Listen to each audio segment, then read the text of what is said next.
fillette moko ya 17 ans oyo aza bongo koko ya mama na papa Olangi wosho oyo batiki Sifensi oyo aza bongo kokambama na deuxième fils ya papa Olangi na mama Olangi qui est Paul David Olangi a viola maman na ye na âge à 16 ans. Papa na ye aza kondima ye te. Na koti likambo pourquoi parce que naza papa. Elle a le même âge que ma fille aînée. Naza papa et salinga pasi na tali lien na yo tindelinga na moni. Moi je respecte beaucoup la mémoire de maman Olangi de papa Olangi. Na yoko pesa message pas 3 personnes. Madame Virginie Olangi. Lekinanga Eunice Olangi. Na papa Alain Gabriel Olangi. Oyo aza mwana libosa ba Olangi. Bakota likambo. Papa na ye Guy Olangi onga na yebi azo wanga na ye. Mwana aza na 16 ans 17 ans azo yeba makambo azoloba. Alors au lieu de comme na niveau to kende la justice. Balimisa biso de toleki na TV. Nga na moni lien pa na yo nde na koti likambo yango. C'est juste pour sauver une vie parce que na père de famille.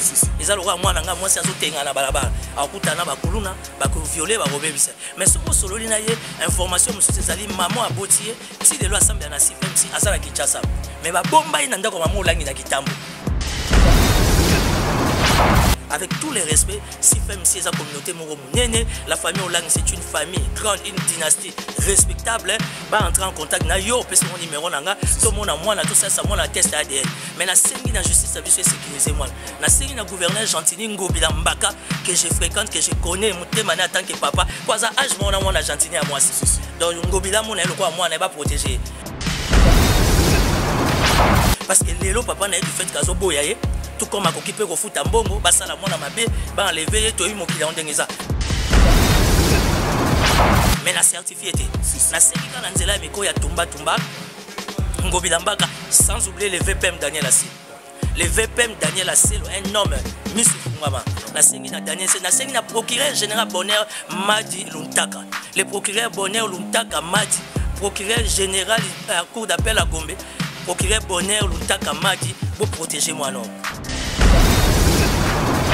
Les avocats ou bapesaki baza corrompu pour eloko ezoboma ye aza na eloko te azo réclamer paternité à papa na ye ata papa na ye ko reconnaître ye te mais ye ayebi makila na ye parce que asolaki ya mama na ye l'état ayebisa monsieur Guy Olangi aza représenté à CFMC abimisana no mama na résidence mama akuta na mwana ye oyo bazali justice basa musala bango basambisa mwana basambisi mama basambisi pe monsieur Guy Olangi parce que ça au-dessus de la loi.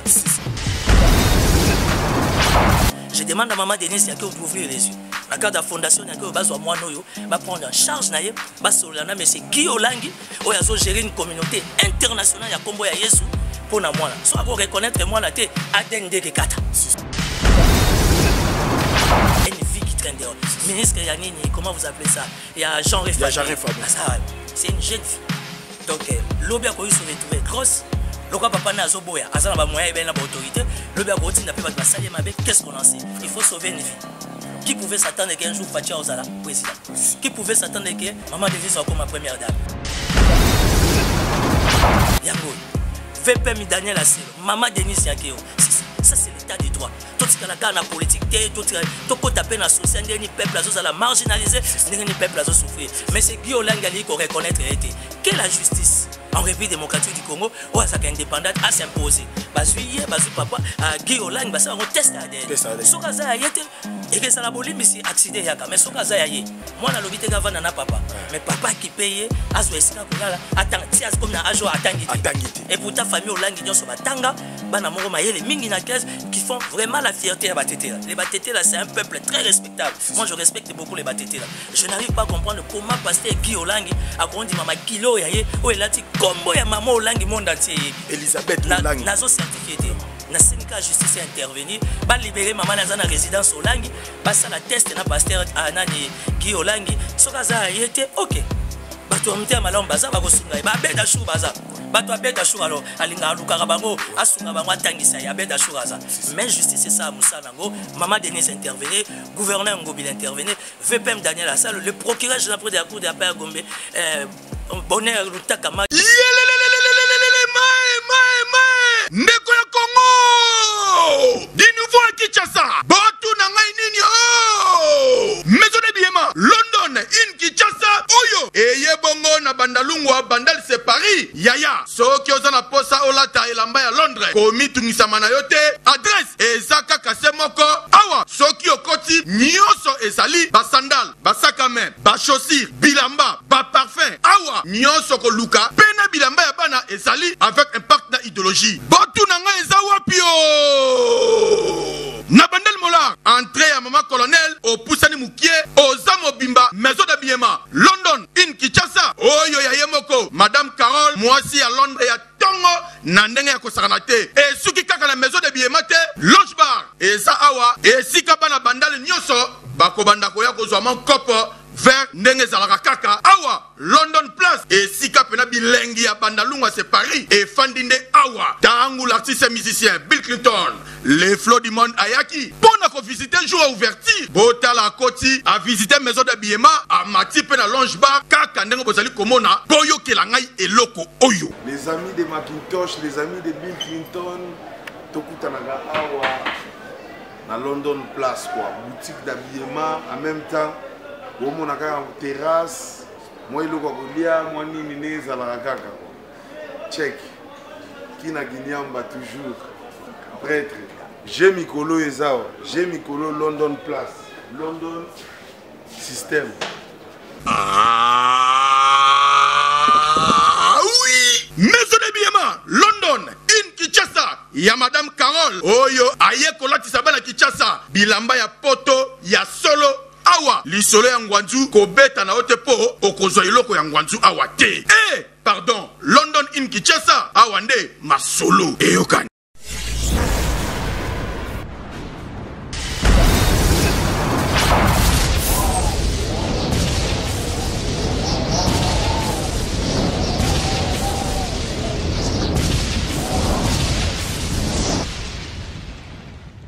Zakari Mwamba, Petit Zacle. Petit Zacle. Zakari Mwamba, le Petit Zacle. Zakari Mwamba. Allez, Petit Zacle. Petit Zacle. Petit Zacle Mwamba, papa na prince.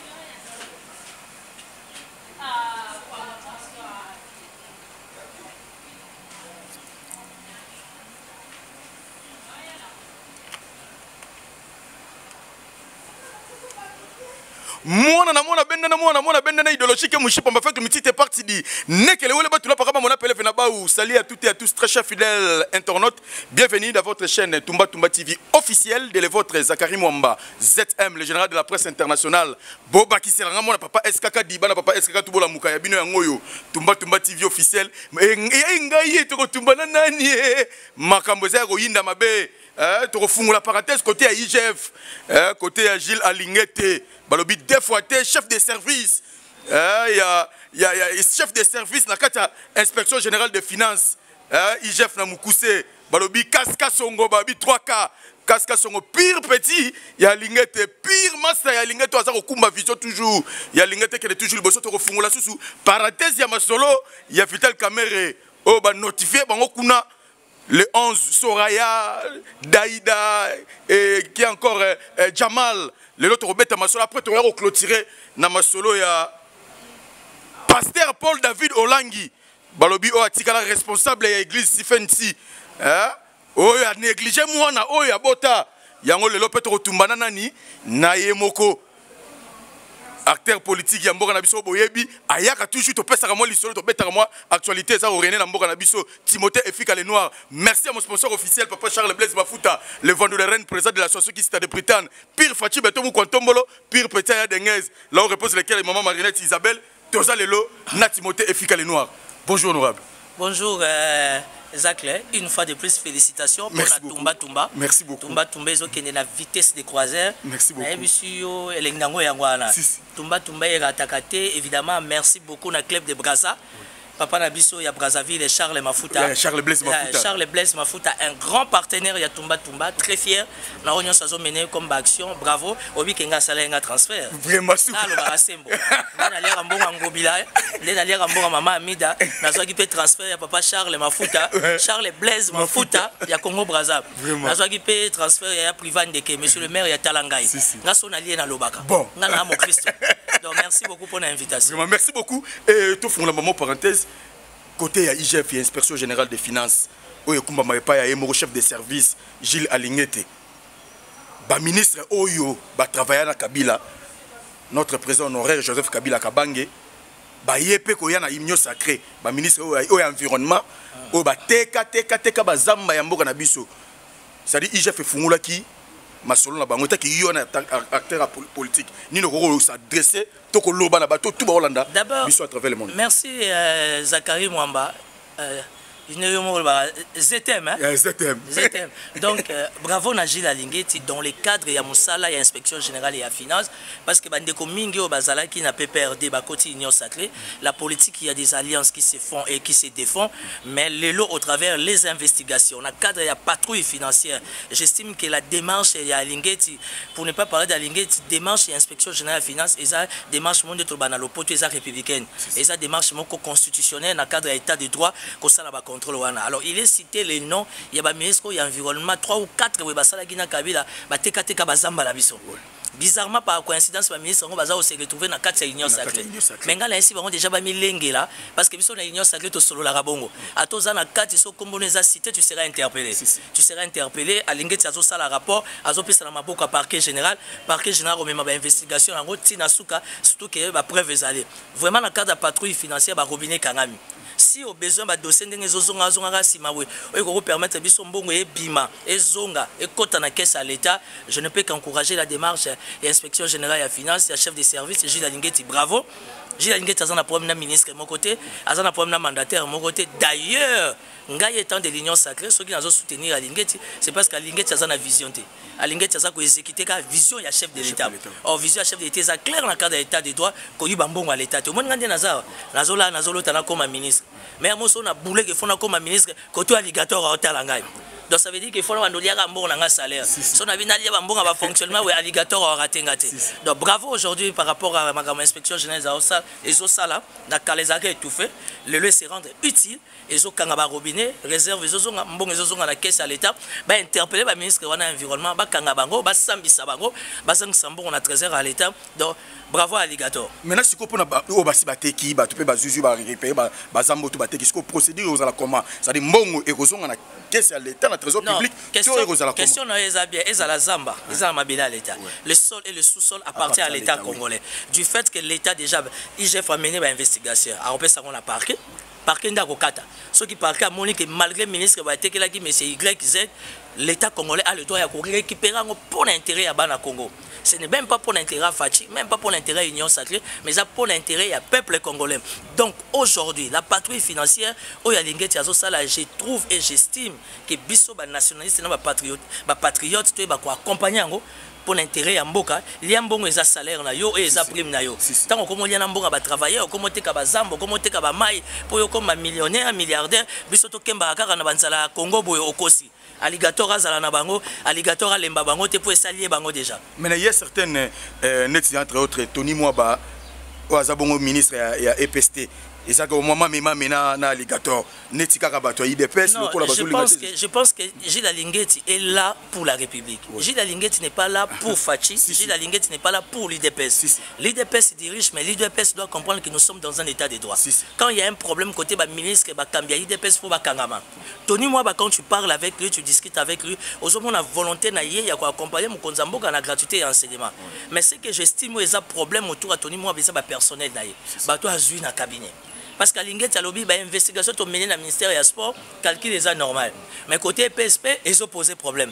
Nayogi peut dire que nous conseiller, Bango, Kimi, il parle, nous avons confirmé. Donc aujourd'hui, Bisso Moko, Union Sacrée, particulièrement IDPS, il faut que ça état de droit, justice et salama, pour na elengi Mboka, Mboka, ça quand même Mboka, surtout dans Libanda. Merci beaucoup, Mboka, surtout Libanda. Maintenant, il y a 2-3 jours passés, tout le monde a crise à côté de carburant. Ce que ça nini parce que la population souffre transport et matière c'est que ça qui 1000 et comme 2000 parce que carburant ça au moment on a mis tout que tourner la station il y a essence carburant ça non Didier Boudimbo na ministre Didier Boudimbo qui est né Congo qui fait la fierté à Bané Congo Didier Boudimbo à la Mouka. À la Mouka, ce cas là, collaborateur basé efficacité a changé. Nous sommes en politique parce qu'après c'est assurance, assurance Didier Boudimbo après c'est le loué et ça se retrouver. Ministère il est n'aura jamais moutou. Ministère au cause à n'importe quel secteur. Le secteur nyonso ya vie administration nangoeza. Ceux qui bateau ya qui na bango ya politique ya cabinet ba kokate récupérer bat na niveau ya administration publique na secteur na yo. Ba pèse expertise na pour na ko aider mboka. J'estime que le ministre Didier Boudimbo a bloqué a sollicité aide à l'administration, évidemment sous l'appui à Samachou, la présidence de la République et les Alabés, parce que carburant la capitale Kinshasa a commis problème, il faut vraiment intervenir pour la situation. Tout ce qui a souffler. Et c'est l'affaire de tous les gouvernements à Warrior. Ça m'a le compte démarré que très souvent, ils ont décevoir mais à côté de l'Ikambouana, parce qu'il s'agit d'une image de la politique à Mokonzamboka, capitale les à carburant, crise à carburant, tout le monde a évité, ça fait 30 ans. Donc tout le monde sous les lots et que Simbate na kati union sacrée. Merci beaucoup Simbate. To fongla soko parenthèse il y a Vital Kamerhe lo kaningi moi king déjà le 11 avril là notification et bimi entre autres baba Sorayan Piana et de Jamal et tout bango tout ça dit notification pour ba quitter est-ce que ba quoi quitter bango ou en fait justice par rapport à délai la cour de cassation a notifié bango nyonso que tout le monde a l'après que non à partir le 11 avril le dossier na bango ezokotaso na mozindo ba bénéficier de la liberté provisoire ceux qui liberté wana ke kweya ou encore ceux qui ba kozala quitter pour votre information Vital Kamerhe azana Paris formation à Kenaroza traitement Vital Kamerhe a visa territorial. Quand les gens disent que Vital Kamerhe est la Belgique ba kutana na Fachina Kaboun c'est faux. Donc du fait qu'azwa qui visa territorial et si Kazali a connu que bimate à Kenamboka Moussous pour Kendaki rien que par rapport à nos soins médicaux et on a partenaire à Vital Kamerhe, nous restons calmes. Tous autres cas justice c'est ça Moussalango. La Cour de cassation ne cesse de faire la fierté et appareil judiciaire. Bravo la Cour de cassation na biso. Tu as vu que ce qui Nzamba Sunga Tchelo Boko, il est et il restera moins Kingi. Ça veut dire que le 11 avril 2022, tu reçois nouvelle à bien. Et là, il faut l'envoyer dans Nzoto pour que Fatia là, tu sais ce que l'on Nzoto, il y a premier ministre pour que combat caché bande arbitrage à la tête. Mais ce qui est le loser qui non justice c'est que non faisons à mériter. Il n'y a pas de problème. Nous sommes des rationalistes. Mais nous avons la confiance dans la justice Nabiso. Il était, il est, il restera.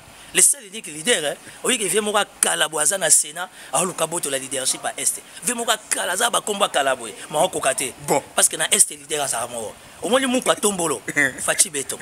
Basukula na maya lubilange. Lubilange. Ayebi que na Est leader à sa mort, c'est Vital Kamerhe. Donc quelque part na Kouzoupe Fachi Koko comme étant magistrat suprême à s'imposer. Parce que la Constitution lui donne ces droits-là. Mais le col a une séparation des pouvoirs.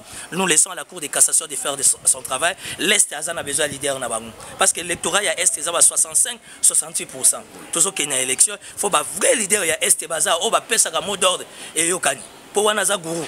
Autrement dit les moalim. Baki c'est la guerre. N'abiso baki c'est la guerre moins kingi. Pio. Donc à tiki justice c'est ça Moussalango. Donc on est calme, nous faisons confiance à la Cour de cassation. Mais il y a regagné Kinshasa parce que Marambouza les 11 ans. Tout dépend de lui parce que le contrôle médical est si. J'ai échangé dans la caméra et ça dépend de l'aïe. Aïe Singa a réglé moi 2-3 rendez-vous moko, tout comme à Kokoya avant le 11 ou tout comme à Kokoya après le 11. Parce que délai n'a pas Sengaki et si Koki. Alors le croisement a tout ça à l'État. À Rosalobija Zonga, quelle que soit la réponse et cours de cassation qui peut ça, et Senga Zonga Azana Kinshasa. Mais tous sambe Nzambe, Nenito Bandaki Nzambe, Nenito Baga Inch'Allah, que de la manière que et l'Okwana et l'Ongwaye wana ya ba quitter pleinement parce que l'enginango déjà so ba quitter ya Nyamasolo du fait que Nyamasolo kebelo ra solo ekota na nzoto parce que lelo muto a remplacer Samachou face à nelo ra solo na nzoto et si ka zo tambola solo wana ezotikala pour l'intérêt bon quoi tombolo pour l'intérêt ba congolais. Merci beaucoup Timothée Efika Lenoir analyste politique indépendant oyo to me rappelle ko développer l'actualité politique zo régner na mbonga mais est-ce que to yesko pour to chiter to clôturer na Tumba TV officiel. Tofandi Boeport c'est Betty. Il y a l'ingala facile pas jeune fille moka koti. Biso kanisi go liboma. Mais tant que tu peux si tu as faut respecter moi confiance, PC moi ici ka, tu peux place abani ko relater les biso makambu. na oyo toyokaki vraiment échokaki tout le monde oyo tozalaki awa na lingala facile awa nde esengaki il fallait vraiment à dénoncer fillette moko ya 17 ans oyo aza bongo koko ya mama na papa olangi wosho oyo batiki sifensi oyo eza bongo kokambama na deuxième fils ya papa olangi na mama olangi qui est Paul David Olangi oyo lelo azokamba sifensi aviola mama na ye na âge à 16 ans abotami ti akoli na maboko ya batu lelo aye ko regagner Kinshasa papa na ye aza kondima ye te na nini message nini etaki na liste politique po yoza complet osaka na liste ya makambu tout ozosala na liste ya makambu nyonso tout parce que po Congo za ya biso komona boye jeune fille boye nalandaki émission na yo nalandaki balien na yo il faut dire que mikolo na YouTube vous a très suivi ba o balingi ba yeba information culturelle makambo ya religion makambo ya politique makambo ya sport tumba ba s'abonner s'abonnez-vous s'abonner le bala ngo Marie Paul il y a zana likambo ya koloba te mais na lingi présence na ye ezala parce que nga naza na audience naza na audimat elongi na nge yebani na média national et international na koti likambo pourquoi parce que naza papa. Elle a le même âge que ma fille aînée. Naza papa et salinga passe et Nathalie lien na yo tindelinga na moni. Famille Olangi eza famille moko na yebi. Moi je respecte beaucoup la mémoire de maman Olangi de na papa Olangi. D'ailleurs na kati ya Olangi naza na camarade moko une amie à moi aidanga pe mingi na bampia kaka ya Kinshasa madame Virginie Olangi. Na yeko pesa message et pas 3 personnes. Madame Virginie Olangi. Leki nanga Eunice Olangi. Na papa Alain Gabriel Olangi. Oyaza mwana libosa ba Olangi. Bakota likambo. Le problème c'est quoi? Ah oui, c'est objectif il y a que salir aussi FMC. Objectif c'est qu'il y a que salir les couples Olangi. Mili mona bango va na kimia, maman Olangi na papa Olangi va servir mboka oyo monde entier na kombo ya Yesu Christ et zo senga na Virginie Olangi, Eunice Olangi. Papa Alain Gabriel Olangi. Tout monana. Tout solo là. ADN ekutaka cherté basala mwana test ADN toyeba réellement mwana bango be bango te parce que mwana zana ayeza elongi ya ba Olangi mwana aza vraiment ayebi histoire ya famille mobimba mwana azolala na balabala azolala na baba azolala na ACK libanda wana et pourtant famille Olangi bazana mbongo bana banda ko ebele yango na sengi na gouverneur de la ville de Kinshasa Chantini Ngobila Mbaka suprême oyazana motema bo papa na sengi pasteur Soni Kafuta pasteur Jiba Yamampia pasteur Léopold Mutombo pasteur Jean Bosco Kindomba Jean-Baptiste Sumbela Roland Dalo dadi yende mukonza badadi malgré gaboti bana na ya badadi ya mike bazo créer bato ba problème mais Roland Dalo azana image ya kitoko un bon dadi Roland Dalo bokota likambo yo cette fille souffre biso toza wana pona ko salir ba image ba tuté tozana ka pona ko accompagner république papa na ye Guy Olangi onga na yebi azo wanga na ye mwana zana 16 ans 17 ans azo yeba makambo azoloba alors au lieu de comme à niveau to kende la justice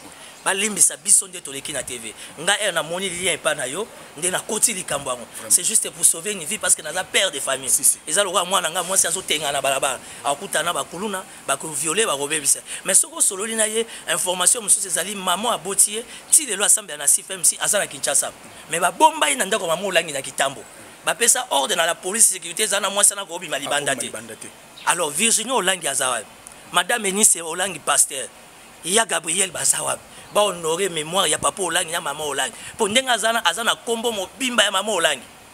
Donc ça veut dire que avec tous les respects si FMC est la communauté monene la famille Olangi c'est une famille grande une dynastie respectable ba entrer en contact na yo peso numéro nanga tout monde moi na tout ça moi na test ADN mais na sengi na justice ça biso sécuriser moi na sengi na gouverneur Chantini Ngobila Mbaka que je fréquente que je connais mutema na tant que papa pour ça âge moi na Chantini à moi si donc Ngobila mon le quoi moi na ba protéger parce que lelo papa na du fait kazo boyaye tout comme à occupé au foot en bongo basala mona mabe ba enlever to mo kila ondengeza mais na certifié té na sengi kana nzela miko ya tumba Ngobila Mbaka sans oublier le VPM Daniel Asselo le VPM Daniel Asselo un homme monsieur Fungama na sengi na Daniel na sengi na procureur général Bonheur Madi Luntaka le procureur Bonheur Luntaka Madi procureur général à cour d'appel à Gombe procureur Bonheur Luntaka Madi pour protéger moi non parquet à Bana Ezali tribunal d'enfants ezali et landela likambo yo peu akendaki na tribunal d'enfants ça dit ba magistrat des avocats ou ba pesaki baza corrompu pour logo zo boma ya zane le côté azo réclamer paternité à papa na ye ata papa na ya ko reconnaître yete mais il y a yebi makila na parce que à sola ki maman na ye l'état a yebi sa monsieur Guy Olangi aza représenté à CFMC abimisana no maman na résidence maman akuta na mwana ye oyo bazali justice basa musana bango basambisa mwana basambisi mama basambisi pe monsieur Guy Olangi parce qu'aza au-dessus de la loi na état de droit avec Mouko Ntombolo mutaza au-dessus de la loi azate na lingi ko sala te oh non maman Denise Nyake ukota ote mais maman Denise aza mwana aza pe na mwana âge je demande à maman Denise Nyake d'ouvrir les yeux na cadre de la fondation Nyake bazwa mwana oyo ba prendre en charge na ye basolana monsieur Guy Olangi oyo azo gérer une communauté internationale ya kombo ya Yesu pour na mwana so ako reconnaître mwana te ADN de kata so ki ADN kati likambu ata kozwa na ye mwana te mais ration alimentaire na ye babimisa pe maman na ye azala libre na mokili parce que ndenge mwana zo ba maman azaya ko kangama na ndako abimaka lisuti. Donc voilà. Merci beaucoup. Merci vraiment de éclaircir. Parce que tout ça, pour te nuire peut-être personnalité. Il y a Zabongo Kambasi Fensi Lelo, Paul David Olangi. Ta fille est là. Azana posa souci na ye. Et ça test ADN. Oh ya isa nango posa yangwana. Ana posa ya bomengo ya binote. Les soucis zaka keno ayeba. Azana souci mi balé. Maman na ye o bakangi na résidence officielle. Ya couple Olangi babi misaye. Azala en contact na mwana na ye. Tandis moi na za azola na balabala jeune fille. Elle peut être violée, elle peut être tuée. Ministre genre et famille azab. Vraiment. Gouvernement ba wario, ministre genre et famille azab. Gouverneur Ngobila. Procureur général Bonheur Yango. VPM Daniel Asselo, maman Denise Nyakeo, c'est ça. Ça, c'est l'état des droits. Tout ce qui est la politique, tout ce qui est la société, les peuples à la marginaliser, les peuples à souffrir. Mais c'est Guy Olangi qu'on reconnaître quelle la justice en République démocratique du Congo, où est indépendante à s'imposer. Bazui papa, Guy Olangi, ça on teste ADN. Sokaza ayete. Et que ça la bolie mais c'est accident yaka mais sokaza yaye moi na lobité gavana na papa mais papa qui paye azwa esika kolala attend si az comme na ajo atangité et pour ta famille Olangi nyonso batanga bana moko mayele mingi na 15 qui font vraiment la fierté à Batete là. Les Batete là c'est un peuple très respectable. Moi je respecte beaucoup les Batete là. Je n'arrive pas à comprendre comment pasteur Guy Olangi a dit mama kilo yaye o elati kombo ya maman Olangi monde entier yebi Elisabeth Olangi nazo certifié na Sénégal justice intervenir ba libérer maman na résidence Olangi basa la test na pasteur anani Guy Olangi sokaza yete OK bato amte malom baza ba kosunga ba beda chou baza bato abeda chou alors alinga luka bango asunga bango atangisa ya beda chou baza mais justice c'est ça musala ngo maman Denise intervenir gouverneur Ngobila intervenir VPM Daniel Assalo le procureur général de la cour d'appel Gombe Bonheur Luntaka m'a dit il faut intervenir parce qu'il y a une vie qu'il faudra sauver tous les parents tous les bana moi c'est pas compassion nazana mwana âge naye yi azola la libanda kolia naye za passe to bandi ko chacha ba cotisation batamita malamu bacha biso maboko. Merci beaucoup, merci. Tout comme pratiquement nasuka ya traité na biso na habité honorable ceux qui moi mot de la fait plutôt kabwana yone. Mot de la fait zate nazaka makasi na politique mais nazaka mutu moko ya très émotionnel. Nazana bo papa makasi. Yo ya kalanda kulanga tu vois comment je vis avec mes enfants. Bato bazo mona yo boye mais ba éviter fort ni yo saka popé sa bana no éducation na ndako na ba nièce na ba niveau ozoge et bazana charge na yo. Makambu ya boye mot de la fin zate na senika bata bonne foi. En commençant par maman Denise gouverneur Ngobila, VP Masalo, procureur général Bonheur Luntaka, Bakota Likambo, il y a une vie qui traîne dehors. Ministre Yanini, comment vous appelez ça? Il y a Jean Réfamie. C'est une jeune fille. Donc, l'objet a se retrouver grosse. Le papa n'a pas boya, azana ba moyen ben na ba autorité, l'objet a continué d'après ba saler mabe, qu'est-ce qu'on en sait? Il faut sauver une vie. Qui pouvait s'attendre qu'un jour Fatia Ozala, président? Qui pouvait s'attendre que Maman Denise soit comme ma première dame? Avenir n'a Dieu seul sait. Nous on ne fait que faire notre travail des parents, des leaders d'opinion, tout défendre les vies, mon réseau Telengana na balabala, au danger Zamakasi, ba yo kabiso, batamawa, moi nous avons besoin de soutien, azola la na balabala. Voilà. Merci beaucoup. Merci tout le monde pratiquement na souka ya traité na biso na Timothée Efika le noir ozali bongo analyste politique indépendant au vraiment to miko fungolama parenthèse to beti solo ya IGF to yepé makambu ya notification o eza bongo le 11 avril pona akitima ya Vital Kamerhe o la kaningi pe to ko silisa bongo na affaire ya Élysée Olangi yeyo o azawana mwana ya liboso il y a deuxième fils, il y a papa Olangi, maman Olangi qui est Guy Olangi, Paul David, les représentants, comme il est le représentant légal, il y a Sifensi vraiment. Message et comment tu étais pour nuire si fancy tu étais pour bafouer soit personnalité il y a Guy Olangi non c'est juste que nous moi na oyo et puis biso passe ya komona atambola ke même ti et papa Molière pour l'excellent émission babola aboye ko l'excellent pour ba wana kuna basa bande connaît batete là voilà yango lelo aye pa na biso na telemisa ki na tige awa vraiment oyoka ki ndenga expliquer deuxième partie roya oyo za ki vraiment mise au point na Timothée Efik. Vraiment, merci à tout le monde. Derrière la caméra, c'était Rachili Mawassa. Merci à Montréal, Maël et Sadi qui portez-vous bien. C'est parti.